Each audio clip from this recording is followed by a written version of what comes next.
जय हिंद दोस्तों, मैं अंकित भ्यूटा स्वागत करता हूं आपका महासु एकेडमी सोलन में। तो इस वीडियो में फुल मॉक टेस्ट रहने वाला है जिसमें 50 क्वेश्चन को हम डिस्कस करेंगे। आपके लिए जो आर्मी अग्निवीर में है वो 15 क्वेश्चन जीके के रहते हैं, 15 क्वेश्चन साइंस के रहते हैं, 15 मैथ्स के रहते हैं और जो रीजनिंग के है वो 5 क्वेश्चन रहते हैं।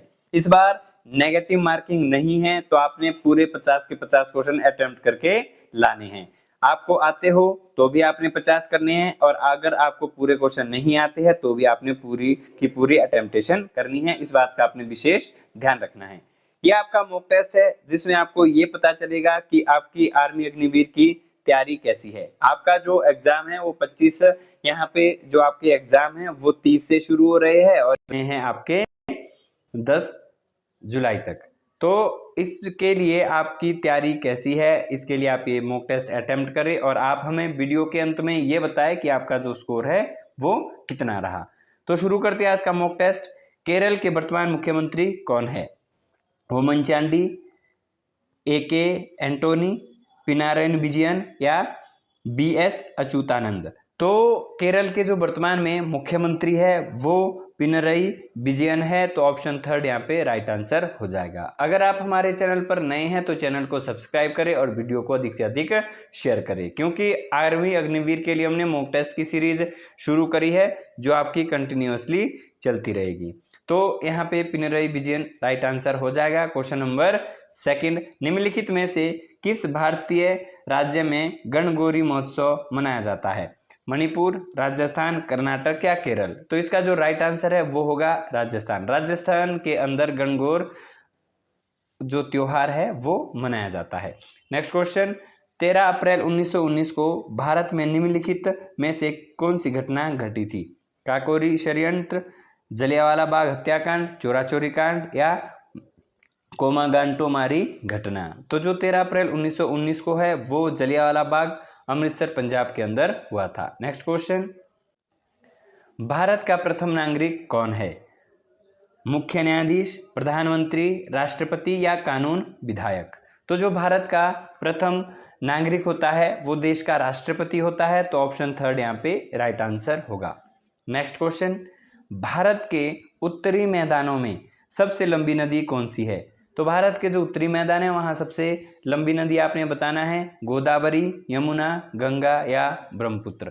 तो जो इसका राइट आंसर होगा उत्तरी मैदानों में सबसे लंबी नदी, इसका राइट आंसर है गंगा। गंगा की जो लंबाई है वो 2525 किलोमीटर है, जिसको आप 25 किलोमीटर भी पढ़ सकते हैं। 2525 किलोमीटर गंगा की लंबाई है। नेक्स्ट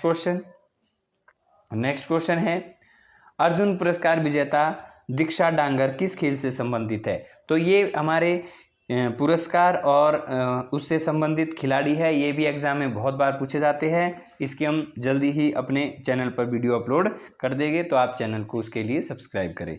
तो जो दीक्षा डांगर है वो किस खेल से संबंधित है? गोल्फ, टेनिस, बैडमिंटन या व्यायाम? तो जो दीक्षा डांगर है इनका संबंध गोल्फ से है। तो ऑप्शन ए राइट आंसर हो जाएगा। दीक्षा डांगर का संबंध गोल्फ से है। नेक्स्ट क्वेश्चन, संविधान में प्रदत्त मौलिक अधिकारों का संरक्षण कौन करता है? राष्ट्रपति, संसद, सर्वोच्च न्यायालय या कैबिनेट? तो जो हमारे मौलिक अधिकार है इसका संरक्षण या इसका बचाव जो करता है वो करता है सर्वोच्च न्यायालय। तो ऑप्शन थर्ड यहाँ पे राइट आंसर होगा। मौलिक अधिकारों का संरक्षण हमारे लिए सर्वोच्च न्यायालय यानी सुप्रीम कोर्ट करता है। अगर आपके जो मौलिक अधिकार है उसका हनन हो रहा है तो आप सुप्रीम कोर्ट जाकर उन्हें शिकायत दर्ज कर सकते हैं, आपको आपके मौलिक अधिकार मिल जाएगी। नेक्स्ट क्वेश्चन, बुद्ध ने किस भाषा में उपदेश दिए थे? जो महात्मा बुद्ध थे उन्होंने उपदेश किस भाषा में दिए थे? संस्कृत में, भोजपुरी में, पाली में या मगध में? तो इसका जो राइट आंसर होगा वो होगा पाली भाषा। जो बौद्ध धर्म से संबंधित भाषा है वो पाली भाषा थी और जो हमारा जैन धर्म है उससे संबंधित प्राकृत भाषा है। Next question, playing it my way dash की आत्मकथा है। इन 4 ऑप्शन में से आपने बताना है कि जो प्लेइंग इट माई वे है वो किनकी ऑटोबायोग्राफी है? MS धोनी की, राहुल द्रविड़ की, सचिन तेंदुलकर की या युवराज सिंह की? तो प्लेइंग इट माई वे सचिन तेंदुलकर की आत्मकथा है। तो ऑप्शन थर्ड इसका राइट आंसर होगा। नेक्स्ट क्वेश्चन, 2011 की जनगणना के अनुसार किस राज्य का लिंग अनुपात सबसे कम है? पंजाब, हरियाणा, उत्तर प्रदेश या बिहार? तो सबसे जो कम लिंग अनुपात है, सेक्स रेशो है, वो मिल जाएगा आपको हरियाणा के अंदर। तो जो राइट आंसर है वो सेकंड हो जाएगा, हरियाणा का जो लिंग अनुपात है वो सबसे कम है। नेक्स्ट क्वेश्चन, खेतड़ी खादाने किस राज्य में स्थित है? तो खेतड़ी ये खादान है जो निम्नलिखित राज्य से संबंधित है, उड़ीसा, राजस्थान, बिहार या उत्तर प्रदेश? तो इसका जो राइट आंसर होगा ये होगा राजस्थान। खेतड़ी जो खादानें हैं वो राजस्थान में पाई जाती है, तो ऑप्शन सेकंड यहाँ पे राइट आंसर होने वाला है। नेक्स्ट क्वेश्चन, मास्टर रैंक किस रक्षा बल से संबंधित है? भारतीय सेना, भारतीय नौसेना, भारतीय तिब्बत पुलिस बल या सीमा सुरक्षा बल? तो ये हमारी रैंक है, मास्टर रैंक जो संबंधित है यहाँ पर भारतीय नौसेना से, तो सेकंड ऑप्शन राइट आंसर हो जाएगा। मास्टर रैंक भारतीय नौसेना जो हमारी इंडियन नेवी है उससे संबंधित एक रैंक है। निम्न में से कौन से अनुच्छेद में इंडिया के लिए भारत शब्द का प्रयोग किया गया है? अनुच्छेद 1, अनुच्छेद 2, अनुच्छेद 3 या अनुच्छेद 4? तो आप सभी को पता है जो इंडिया है इसे भारत शब्द से संबोधित किया गया है, ये कौन से अनुच्छेद में है? तो ये आपको देखने को मिलेगा अनुच्छेद 1 में, जो आर्टिकल फर्स्ट है उसमें इंडिया भारत ये एक ही नाम है, जो इंडिया का नाम है वो भारत रखा गया। इसका जो वर्णन है वो आपको आर्टिकल 1 में देखने को मिलता है। नेक्स्ट क्वेश्चन, निम्नलिखित में से कौन सी योजना 2023 में शुरू की गई है? पीएम कुसुम, प्रधानमंत्री विश्वकर्मा योजना, प्रधानमंत्री जन आरोग्य योजना या पीएम किसान योजना? तो 2023 में जो भारत के प्रधानमंत्री के द्वारा है वो प्रधानमंत्री विश्वकर्मा योजना शुरू की गई है, सेकंड ऑप्शन यहाँ पे राइट आंसर हो जाएगा।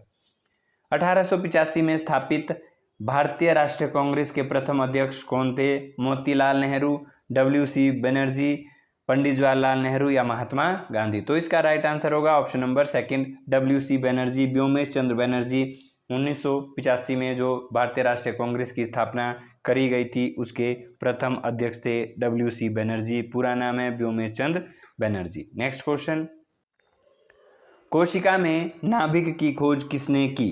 रॉबर्ट ब्राउन, गोल्गी, बोमेन या फाउंटेन?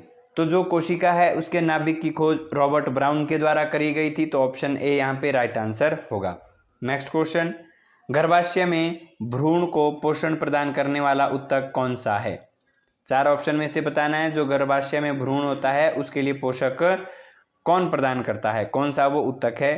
तो 4 ऑप्शन में से बताना है। पहला है फ्लोपियन ट्यूब, ऑप्शन जो सेकंड है डिम्ब वाहिनी, ऑप्शन थर्ड नाल, ऑप्शन फोर्थ बिल्ली। तो यहाँ पे जो हमारे भ्रूण होता है गर्भाशय में उसको प्रदान जो पोषक तत्व देता है वो है नाल, तो ऑप्शन जो थर्ड है वो राइट आंसर हो जाएगा। नेक्स्ट क्वेश्चन, मटर किसकी सहायता से एक दूसरे के ऊपर चढ़ते हैं? पत्तियों से, जड़ों से, टेंड्रिल से या पुष्प से?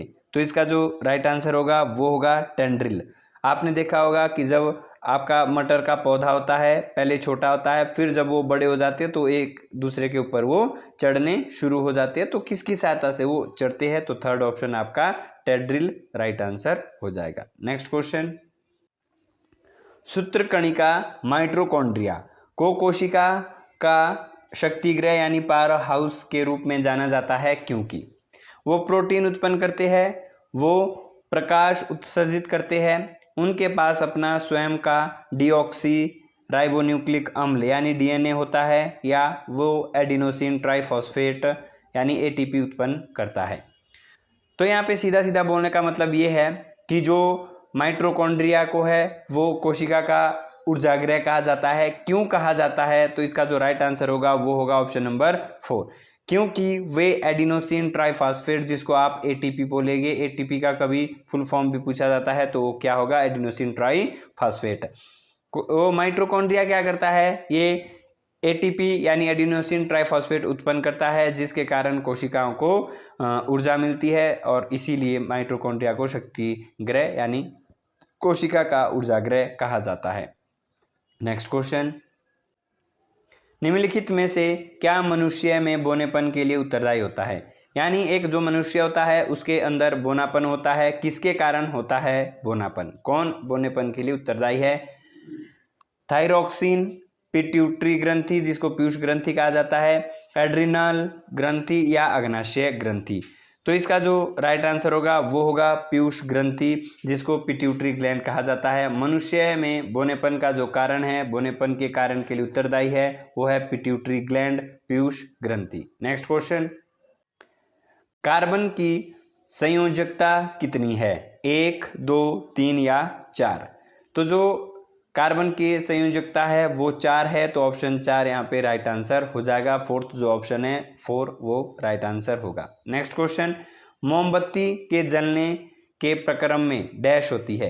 यानी मोमबत्ती जब चलती है तो कौन सी प्रक्रिया होती है? केवल भौतिक प्रक्रिया, केवल रासायनिक अभिक्रिया, भौतिक और रासायनिक दोनों अभिक्रियाएं, केवल रासायनिक अभिक्रिया।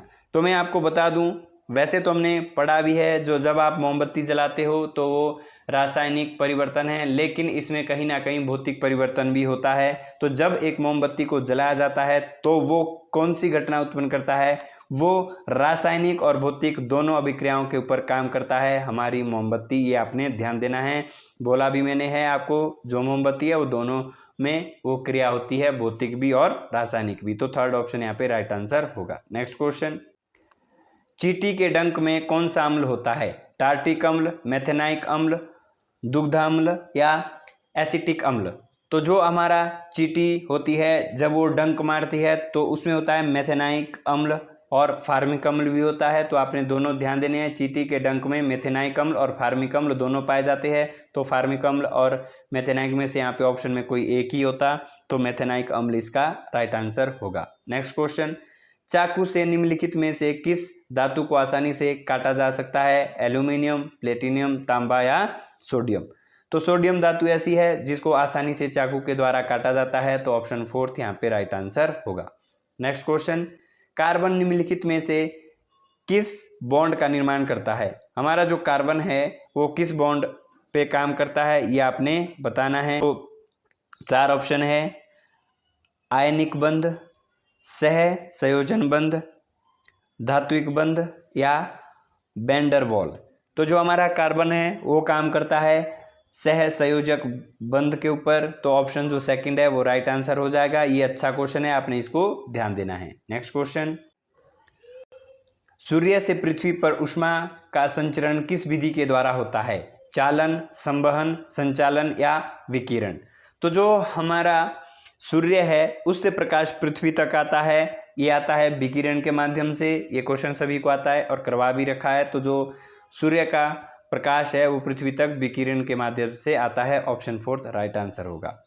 तापमान बढ़ने पर आयतन डैश हो जाता है? जब कहीं का तापमान बढ़ता है तो आयतन के ऊपर क्या फर्क पड़ता है ये आपने ध्यान देना है। बढ़ जाता है, घटता है, वही रहता है या तय नहीं किया जा सकता? तो ये आपने ध्यान देना है, जब किसी चीज़ का तापमान बढ़ता है तो उसका वहाँ पर जो आयतन है वो बढ़ जाता है, तो ऑप्शन फर्स्ट राइट आंसर होगा। तापमान बढ़ने पर आयतन भी बढ़ जाता है। हृदय संबंधी समस्या का आकलन करने के लिए निम्नलिखित में से किस यंत्र का प्रयोग किया जाता है? अगर आपने हृदय से संबंधित समस्या है उसका आकलन करना है तो इसमें से कौन सा टेस्ट आपको करवाना है? सीधी सी बात ये पूछी गई है। आपको ईसीजी करवाना है, एमआईआर करवाना है, एक्सरे करवाना है या सीटी स्कैन करवाना है? तो हृदय से संबंधित जो भी समस्या है वो ईसीजी इलेक्ट्रोकार्डियोग्राम के माध्यम से पता चलती है, तो ऑप्शन ए इसका राइट आंसर होगा। नेक्स्ट क्वेश्चन, यदि वोल्टेज 32V तथा धारा 2A दी गई है तो प्रतिरोध का मान ज्ञात कीजिए। तो आपने ध्यान देना है, जो वोल्टेजता को है वो V लिखते हैं और धारा को I से रिप्रेजेंट करते हैं और जो प्रतिरोध है उसको R से लिखते हैं। तो आपका जो यहाँ प्रतिरोध निकालना है, प्रतिरोध को R से लिखते हैं तो प्रतिरोध कैसे निकलता है? V/I। V का मतलब है वोल्टेज था और I का मतलब है धारा। तो जो V का मान है वो 32 है और धारा का मान 2 है, तो इसको 2 से आप डिवाइड कर दो तो कितना आपके पास निकलेगा? 16 ओम आ जाएगा।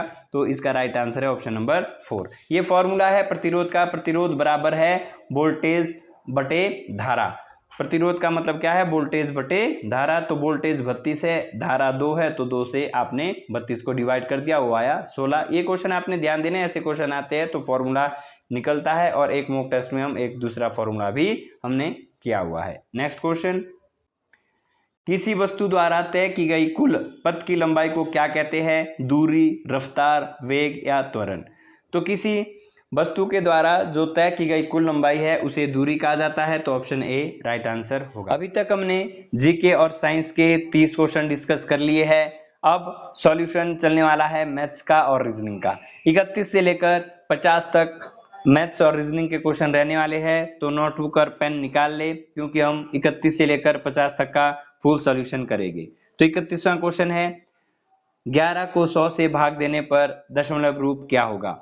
यानी आपने 100 से भाग देना है 11 के लिए। तो हमें पता चला कि 11 जो संख्या है वो 100 से छोटी है, तो सबसे पहले हम 0 और दशमलव यहाँ पे लगा देंगे, और इस दशमलव की 11 में 0 लग जाएगी और ये 110 बन जाएगा। अब 110 के लिए पहाड़ा पड़ेगा 100 का, जो जाएगा एक बार, तो 100 एकम 100।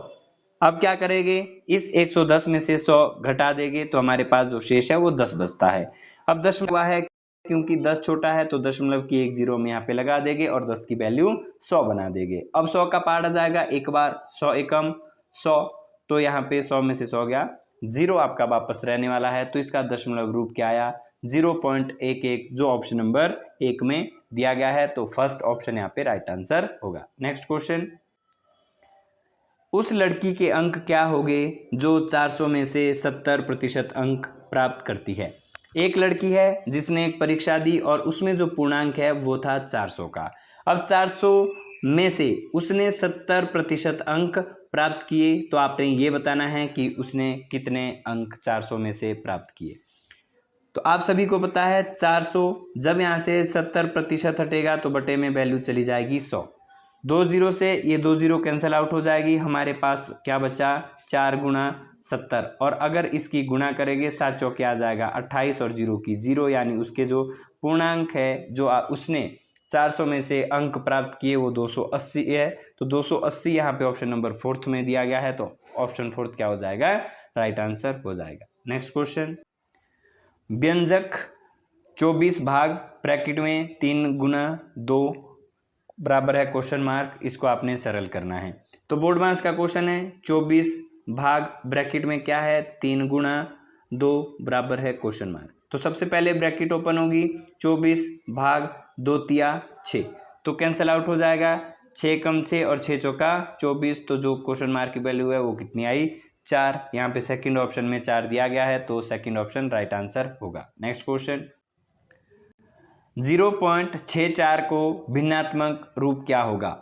यहाँ पर 0.64 दिया गया है और इसको आपने भिन्न में बदलना है, तो 64 का सीधा 64 बन जाएगा। पॉइंट के बाद यहाँ पे 2 अंक है, तो हम नीचे 2 0 लगाएंगे और उसके साथ 1। अब इसको कैंसिल आउट कर देंगे, 2 से काट देंगे, 2 तिया 6 और 2 दूनी 4, और नीचे भी 2 से काट देंगे, तो नीचे आपका 50 आने वाला है। फिर इसको आधा किया तो ऊपर कितना आया, 16 आया, और नीचे कितना आया, 25। तो इसके बाद ये कैंसिल आउट नहीं होता है, तो इसका जो भिन्न रूप है वो आया 16/25, तो 16/25 सेकंड ऑप्शन में दिया गया है। नेक्स्ट क्वेश्चन, 2 और 3 का HCF क्या होगा। तो आपने क्या करना है, 2 और 3 का HCF निकालना है, तो यहाँ पे हम ऐसी वैल्यू रखेंगे जिससे दोनों संख्या एक साथ कटे। तो ये किसी भी संख्या से एक साथ नहीं कटती है, इसलिए 1 से हम देखा तो यहाँ का जो HCF है वो कितना आएगा, 1 से, क्योंकि 3 और 2 में जो कॉमन है वो है 1, तो इसका HCF आएगा 1, जो थर्ड ऑप्शन में दिया गया है। 100 और 200 का औसत क्या होगा।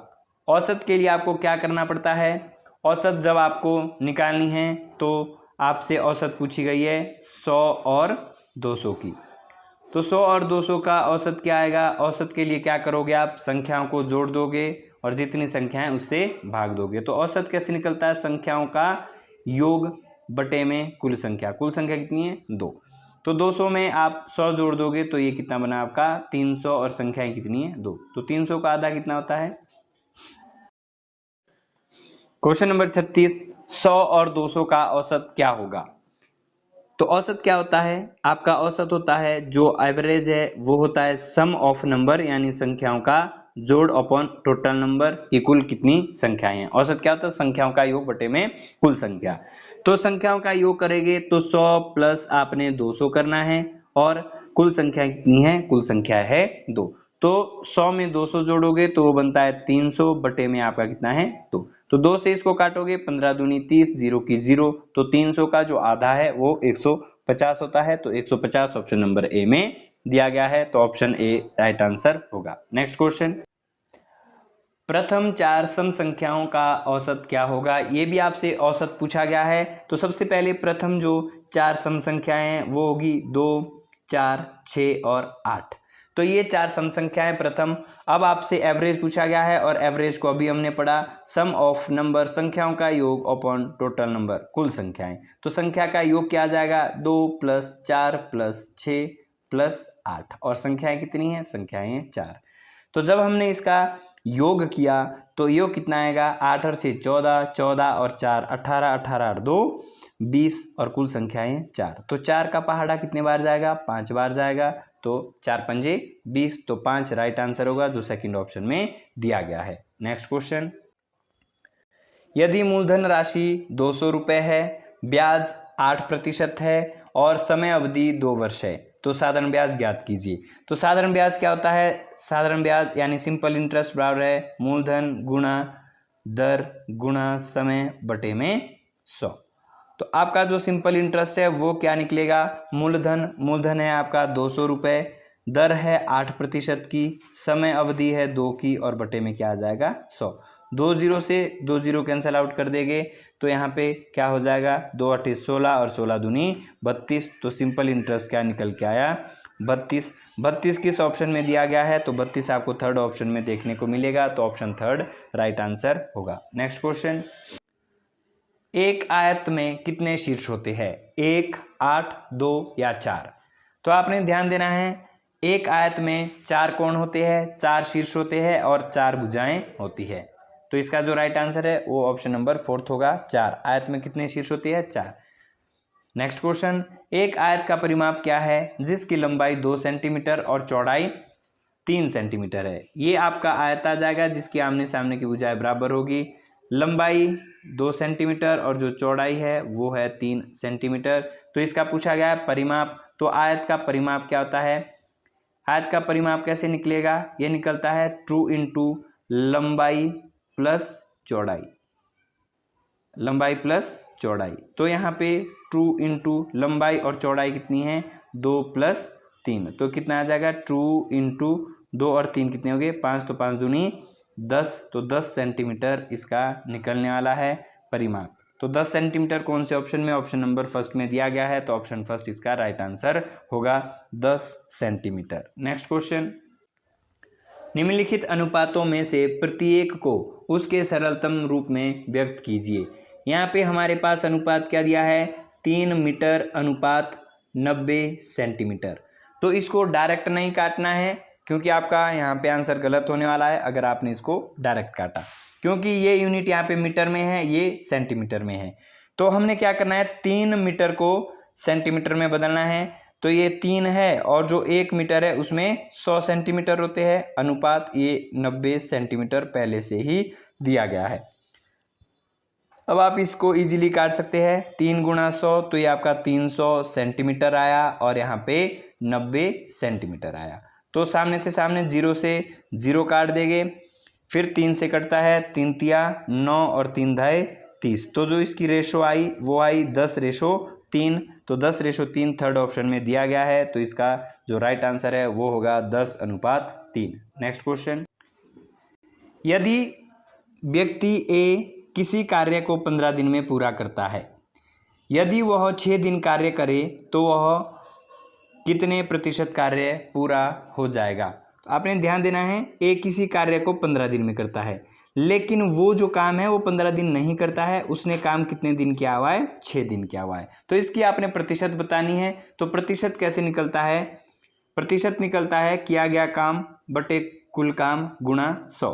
तो उस व्यक्ति ने 6 दिन काम किया है और काम कितने दिन करना है, उसने 15 दिन कार्य करना है। तो प्रतिशत कैसे निकलता है, ये भिन्न आया और भिन्न को प्रतिशत में बदलते हैं तो गुणा क्या करना है, 100 करना है। तो इसको आप कैंसिल आउट कर दो। कैंसिल आउट आप 3 से करोगे, 3 दूना 6 और 3 का पाड़ा 3 पंजे 15। फिर 5 से करोगे, 5 एकम 5, 5 दूनी 10 और 0 की 0। तो वापस क्या बचा आपके पास, 2 गुणा 20 और गुणा करोगे 2 गुणा 20, 2 दूनी 4। तो ये जो कार्य है उसने 6 दिन में 40% कार्य समाप्त कर दिया है। तो यही आपसे पूछा था कि कितने प्रतिशत कार्य पूरा हो चुका है, तो 40% काम उसने किया हुआ है और 60% कार्य करने को बचा हुआ है। नेक्स्ट क्वेश्चन,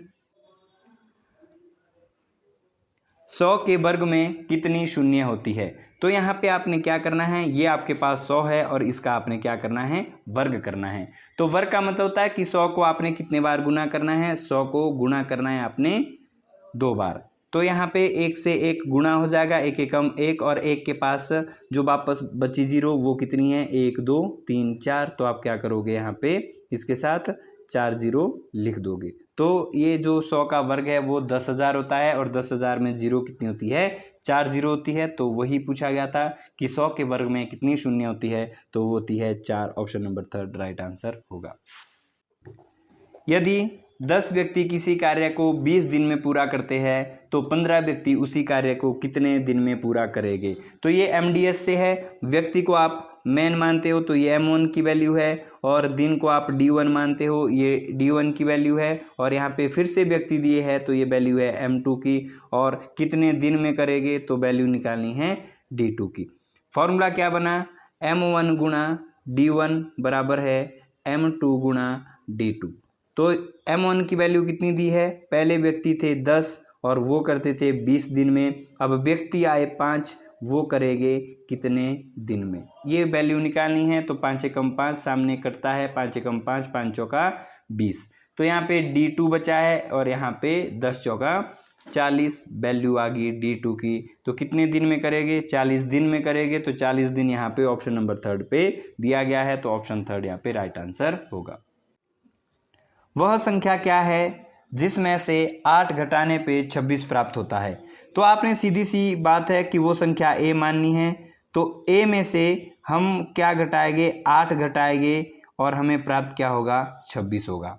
तो ये सीधी सी बात ये थी कि वह संख्या क्या है, तो उस संख्या को हमने A माना, वह संख्या A है, उसमें से 8 घटाने हैं और जो आंसर है वो 26 प्राप्त होना चाहिए। तो A की वैल्यू कैसे निकलेगी, ये आपके पास 26 है, जब माइनस का 8 है परे जाएगा तो ये क्या हो जाएगा, प्लस के 8। तो A की वैल्यू कितनी आएगी, 26 और 8 ये होगा 34। तो A की वैल्यू कितनी प्राप्त होगी, 34 होगी। ये ऑप्शन नंबर A में दिया गया है, तो ऑप्शन A यहाँ पे राइट आंसर होगा। कोई व्यक्ति 40 व्यक्तियों की पंक्तियों में बाईं ओर से 21वें स्थान पर है और वह दाईं ओर से किस स्थान पर होगा।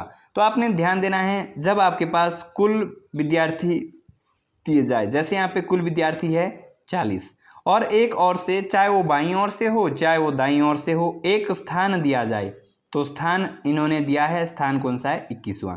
तो आपने 40 में से 21 माइनस कर देने हैं और माइनस करके आपके पास बचने वाला है 19। जब आप इन दोनों को माइनस करोगे तो 19 बचने वाला है। ध्यान देना, कुल विद्यार्थी दिए हो तो आपने दिया गया स्थान उसमें से माइनस करना है और उसमें प्लस A कर देना है। तो 19 में एक प्लस करोगे तो वो आ जाना है 20। तो उस व्यक्ति का स्थान दाएं से पूछा गया था, तो दाएं से स्थान है उसका 20वां। तो 20वां फोर्थ ऑप्शन में दिया गया है। और एक बात अलग है कि अगर आपसे दाईं ओर से भी स्थान दिया जाए और बाईं ओर से भी स्थान दिया जाए तो दायां और बायां प्लस करना है और वहां से माइनस A करना है। ये 2 क्वेश्चन होते हैं।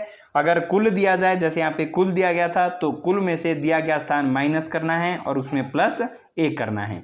और अगर दायां और बायां दिया हो तो दायां बायां जोड़ना है और एक माइनस कर देना है। और आपका जो ये सिटिंग प्लान वाला क्वेश्चन है वो दोनों सॉल्व होने वाले हैं। चलते हैं नेक्स्ट क्वेश्चन की ओर।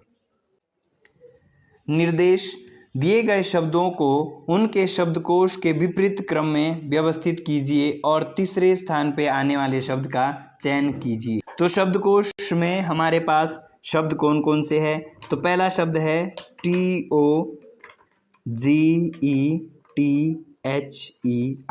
पहला शब्द है टुगेदर, फिर है टेम्पल, TEMPLE टेम्पल, उसके बाद है टेम्पर, TEMPER,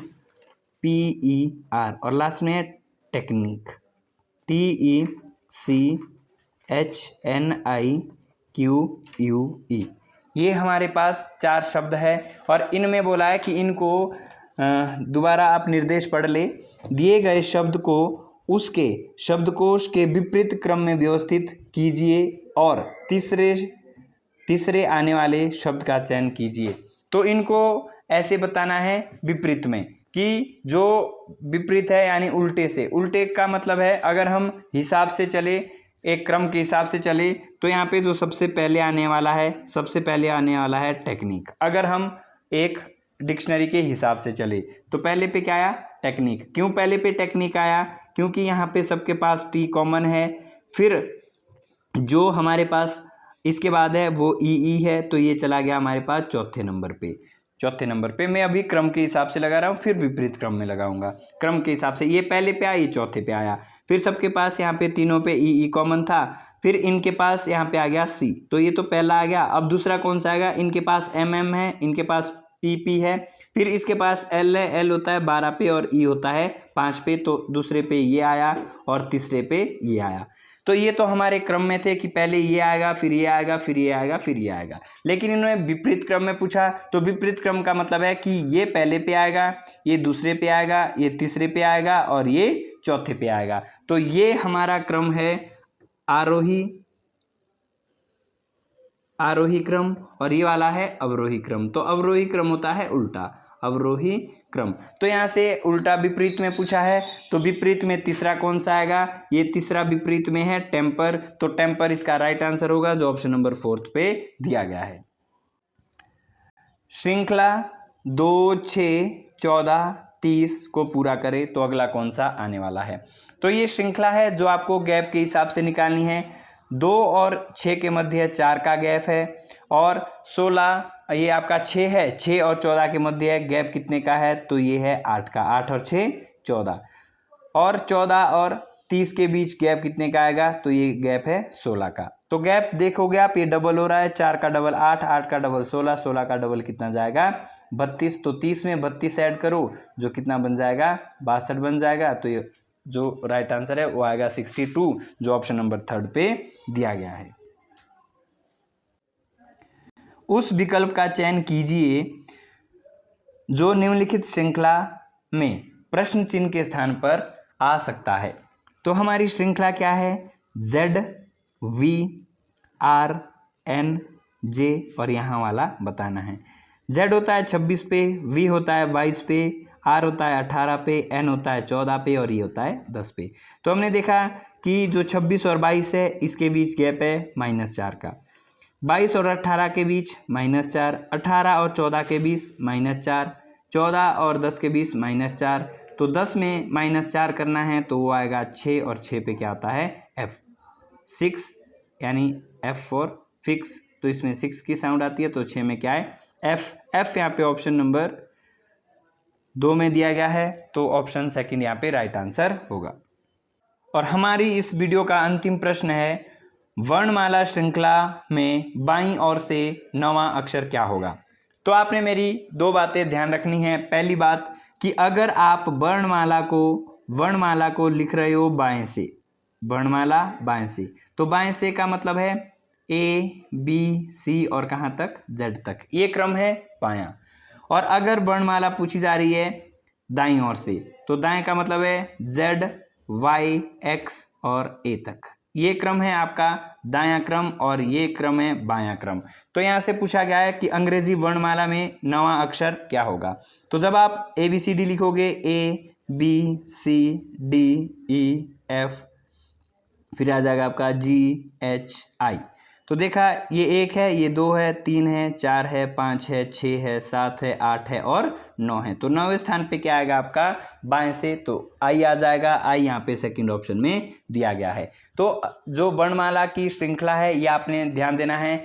बाईं ओर का मतलब है कि आपने शुरू करना है A से, दाईं ओर का मतलब है कि शुरू करना है Z से। तो ये 2 क्रम है, दायां और बायां, ये वर्ण श्रृंखला में आपने ध्यान देना है। तो ये हमारा आज का मॉक टेस्ट था। वीडियो अच्छी लगे तो वीडियो को शेयर करें, चैनल पे पहली बार आए हो तो चैनल को सब्सक्राइब करें।